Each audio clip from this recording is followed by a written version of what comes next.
David here with Fig Boot on Pens. Today I have for you a unique brand new entry-level pen from Faber Castell called the WRITink.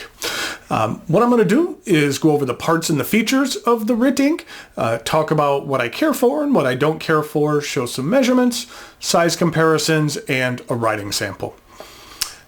Just as a side note, to begin with, coming up this weekend is the Triangle Pen Show. If you're in the area, I would highly recommend you come out to the show. The Triangle Show is a kind of a medium-sized show. It's not as large as those in DC or Atlanta or Chicago or Los Angeles, but there's a pretty healthy fountain pen community in the Raleigh-Durham area that makes the show worthwhile. The show is only about 10 minutes from my house, so there's really no excuse for me not showing up there, and it's a little convenient. Typically Fridays are my favorite days at shows, but I have one day of the month at work where it's really crucial that I get some things done. It's my busiest day of the month, and that happens to be the Friday of the show. So I might be able to poke my head in there late in the afternoon, but I plan on spending most of the weekend at the show to make up for it. So if you're there and you see me, make sure to say hi. I enjoy meeting folks. This pen was provided to me for review by the good folks over at Goulet Pens. And stay tuned, because after the review, I'll be letting you know how you can enter to win this very pen. The pen arrives in this unique box that has a fingerprint on it. I thought this was a bit interesting because this is an entry-level pen that sells for $28. And virtually all of the other quality pens available for a comparable price really don't do that. At an entry-level price point, companies are typically trying to minimize the costs on things like packaging. For example, the Lamy Safari has the same box as the All-Star and several other Lamys, mainly in an attempt to minimize costs. Unique packaging equals extra expense and extra inventory. So now a sleeve for a box isn't a ton of money, but still it's something. So that was kind of nice to see. We have, that slides off, and then we have a cardboard box, and inside we have the pen. I did notice that this doesn't come with any documentation or marketing material or a use and care guide, which is fine by me. For the most part, use and care guides are full of common sense information. From time to time, they might have something useful or helpful, but for the most part, I feel their main purpose is to protect the manufacturer from a consumer saying that they weren't told something about a pen. You mean I wasn't supposed to clean my pen in battery acid? Well, you didn't tell me I shouldn't, so I'd like a refund, please. So, if you've ever worked in any form of customer service, I'm sure you have your own example of people like that. They truly exist. It's sad, but they exist. Okay, mini rant done. Let's take a look at this cool pen. Here is the Faber Castell WRITink. Now, that's a capital W-R-I-T and then a lowercase I-N-K. Now, I really couldn't determine or figure out a meaning for that name, and I have a suspicion that it really doesn't have a meaning. It's just a unique name for a unique pen. That's my thought. Faber Castell is really marketing this pen to students. In their marketing copy, they even talk about how this pen is perfect to impress someone in your class with its cool design, and how it's sure to become your new favorite companion for homework. Now, the obvious distinct feature of this pen is the fingerprint, and we'll get to that here in a bit. The pen is made from what Faber Castell calls a robust ABS plastic. Now, I don't mean to imply that it's cheap. It is decent, but it's not Mont Blanc precious resin, if you know what I mean. Let's start at the end of the pen. On the end, there's an indentation. For some reason, whenever I have a pen that has something like this, I find myself rubbing it with my thumb like that a lot. The Faber Castell Loom has an indentation like that at the end of the barrel. Then we have the clip. And I think the clip on this pen is excellent. It functions well, and that I'm a big fan of spring-loaded clips. This one is metal, and it doesn't feel flimsy or cheap at all. I don't feel like I'm going to break this at all. The cap is straight, and then it is embossed with the Faber Castell name. Their Dueling Knights logo, and it says since 1761. Faber Castell is a German company which has been around since 1761, which is quite a long time. According to Faber Castell, they are the oldest brand name in the United States. The company is officially entered in the U.S. Registry of Companies as the 5th name in the very first ledger. And since the first 4 companies ahead of it are no longer in business, that would make Faber Castell the oldest. If you want to know some additional history on Faber Castell, you might want to check out my review of the loom from about a year ago. I go into more company history and detail during that review. There's also a UPC sticker on the side of the cap, which indicates to me that Faber Castell plans to send these or sell these loose in displays, similar to what Lamy does with some of their pens. There is a very small step down to the barrel, which contains the most distinguishing feature of the WRITink, which is the fingerprint. Now, I like pens with unique tactile experiences, and this pen definitely provides that. The fingerprint is actually raised and has a bit of a rubbery texture to it. You can see here how it's raised, and you can actually see some of the texture. You can see here in this microscope shot how it looks like there's little rubber pieces ground up in an adhesive type gel, something like that. I'm not quite sure of the process. Now, one of the first things that you're going to do when you get your hands on this pen is rub the fingerprint. And I've done that quite a lot on this pen, but I haven't rubbed it too hard. But it does seem like a material that is not going to easily rub off or chip off. And since I'm going to be giving this pen away, I didn't want to test it too much. But the bottom line here is that I don't get the feeling like this fingerprint is going to rub off or anything like that. It appears to be applied well. I don't believe in 6 months that you're going to have half a fingerprint because it rubs up against your hand or something like that. I'm just hoping this isn't someone's actual fingerprint. I did a quick Google image search for fingerprint pictures. I thought it would be kind of funny if Faber Castell hadn't created the image themselves and had just done a Google search looking for a fingerprint image and lifted someone else's fingerprint art. But in a cursory search, I didn't find a match. So it appears that it's original art. But it would be rather funny if there was a crime spree where this fingerprint kept showing up at the scenes. That would baffle police for a while. Also, I like that the artwork on the pen matches the artwork that's on the box, even down to the minor detail on some of these very, very tiny dots. I just like that attention to detail. The cap snaps off to reveal this black stainless steel nib. It has the Dueling Knights logo and then M for this medium nib. I think the black nib was a good choice for this pen since the other features of the pen are black. A silver colored nib would have just looked out of place, I think. And then here's a look at the plastic feed. Now, this nib is not the same nib that Faber Castell uses on the loom. The nib on the loom is one of my very favorite steel nibs I own. It is spectacular. It has a unique feedback that really makes it a joy to use.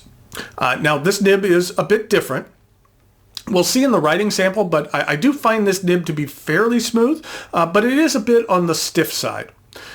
This medium nib also writes very much on the fine side of medium, which really differentiates it from the loom nib, which is the one I have, kind of writes more on the broad side of medium. And then on the end of the section, there is a little raised ring, which is part of the capping mechanism. The section itself is very slightly concaved and then tapers up just slightly to the barrel. I find the section to be very comfortable, and even though I have a tendency to hold my pens right at the end of the section, I don't find myself creeping over the edge to grip on the ring. The pen is rather light. Uncapped, it's only 14 grams, and the cap only adds another 6 grams.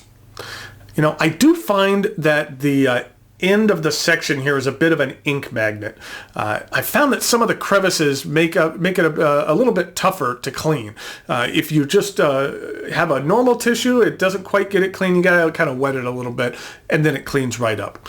I kind of noticed that it kind of gets ink around this area, and then kind of right here at the transition between the section and the barrel. I just noticed that the ink kind of collects around there, and you just have to clean it every once in a while. The pen does post. I have found that you have to post it with a bit of purpose. If you just kind of like barely put it on here, then it'll have a tendency to kind of pop off. We're not talking about a great deal of effort here. You just got to make sure you get it on there. And when you do, it's very secure. And at 6 grams, the cap doesn't throw off the balance of the pen at all. And I do like the feeling of the fingerprint against my hand. This is a cartridge converter pen, and it takes standard international cartridges and converters. The WRITink actually does come with a single cartridge and does not include a converter. But Goulet's actually did include a converter with this pen that I'm giving away. I do like how on Goulet's site that they make it very clear, not only for this pen, but for any pen that doesn't come with a converter. And then right above the button to put the pen in your cart, they have a little drop down where you can include a converter. For pens that don't come with converters, it's there. For pens that have a converter, it's not there. I just think that it's a helpful reminder so you don't order something without something you need. It's just a nice feature. The WRITink comes in 4 different colors. There is the white, then there's also black, then blue, and pink. I had Goulet send me the white just because I thought it showed off the fingerprint best, but I do like the black one as well. There's something about the color combination of the black and blue as well as the black and pink that just doesn't work for me as much. Maybe on those pens, if the entire pen was blue or entire pen was pink rather than just the barrel, but it is nice that there are other colors available than just black and white. I mentioned it previously, but the WRITink retails for $28. Now, how does this pen rate in regard to other pens in that range? Let's see. For like $28, you could pick up a Kaweco Sport, or a TWSBI Eco, or even a Lamy Safari. And so, I can't say that I would rank the WRITink above any of those pens, but if you already own those, then I wouldn't hesitate picking one of these up. It's unique, and it's something that if you were using it at work or at school, I can imagine you getting some questions about it. In addition, it does perform well, especially if you prefer thinner lines. If this medium writes as narrow as it does, then I'm assuming that the fine is narrow as well.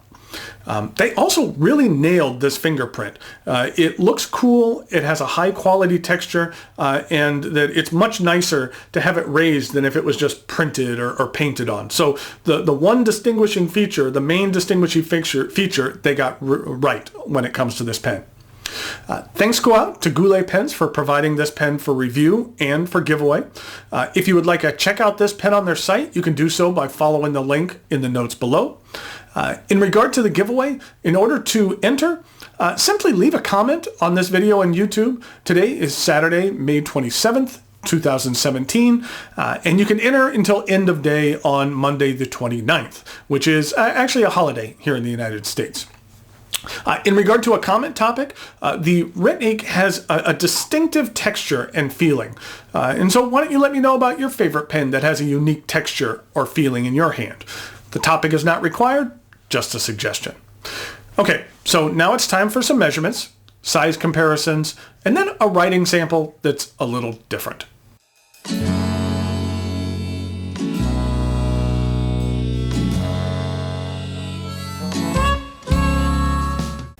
Here we go with some size comparisons for the Faber Castell WRITink.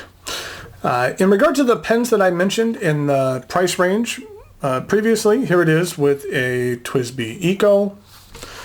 Then here it is with a Lamy Safari. This is the new petrol version.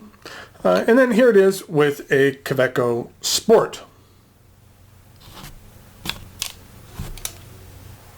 In regard to some pens with some that I feel has some interesting tactile experiences, here it is with a Faber Castell E-Motion, which has some interesting knurling on here. Then here it is with a tactile turn gist. And then here it is with a Platinum Yamanaka from their Lake series, which has some interesting wavy patterns on it.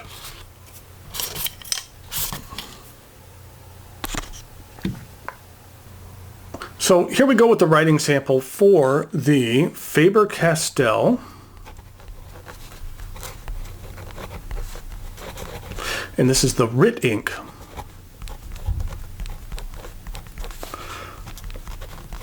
And this is a medium steel nib. And the ink I'm using is Noodler's Blue Ghost.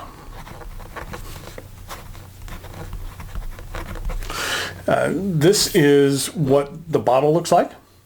It's one of the nice glass Noodler's bottles that they have. And then this is what the ink looks like. You having a little trouble seeing that? Well, okay, here, just one second. Let me see what I can do about that. There you go. Now you can see that a little bit better. It's because Noodler's Blue Ghost is an invisible ink. I thought it kind of went with the theme of this pen, with this fingerprint on there and some mystery and things like that. So what happens is you write with it, and then it is visible in black light. And then, let me see. Let me try to move this light around so it's a little bit easier to see. Trying to get the best view here where I could write and actually show it at the same time. So in regard to the WRITink, that it is a fairly smooth nib. It is a bit on the stiff and rigid side. You're not going to get tons of line variation out of here. You can get a little bit if you push it. This ink is a very dry ink. So even when I put a fair amount down here, it dries very, very quickly. And in regard to reverse writing,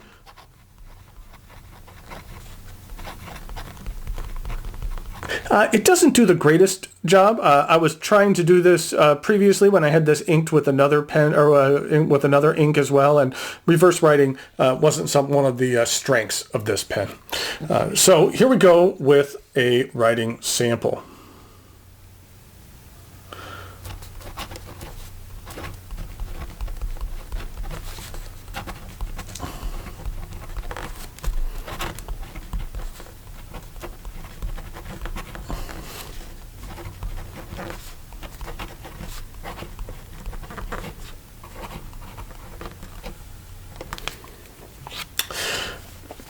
And then in regard to some fast writing,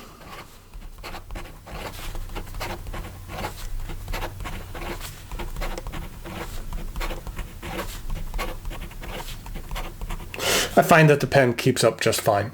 Like I mentioned in the review, I do find that this writes on the fine side of medium, and that which is kind of contrary to what some of the other Faber Castell pens that I've used is, that are more on the thicker side of medium.